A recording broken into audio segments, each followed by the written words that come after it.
no canal, deixe seu like, se inscreva no canal e ativa o sininho, gente, pra me ajudar muito. Vocês para deixar o like, se inscrever no canal, não paga nada, você não paga nada, é só ativar, certo? Então, gente, eu vou mostrar os 2 álcool gel. Eu não sei se eu posso usar nos meus animais.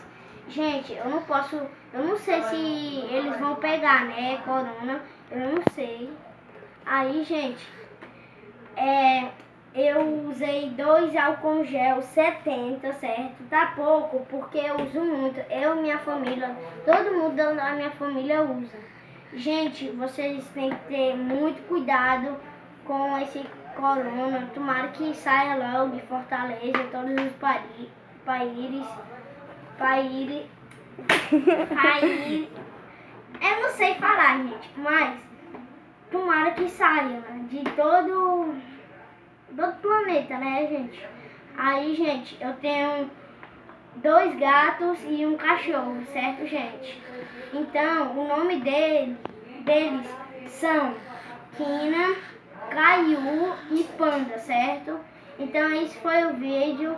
Tchau, galerinha, e fui! Ah, gente, me esqueci, eu vou mostrar, né, os meus animais, certo? Vamos lá. Gente, esse daqui é a Kina, gente, certo? Esse daqui, ó, é a Kina. Eu acho que meu gato, ele está aqui, eu vou procurar ele. Ah, não. Ó, gente, esse daqui é o Caio, certo? Olha, ele é muito medroso. Eu peguei ele medroso assim, eu não sei. Eu acho que o dono dele, ele bateu tanto que o bichinho ficou triste. Agora eu vou mostrar minha cachorra.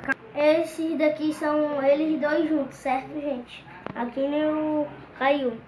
Então agora eu vou mostrar a minha cachorra, certo? Esse aqui é o Caio e esse aqui é a Kina.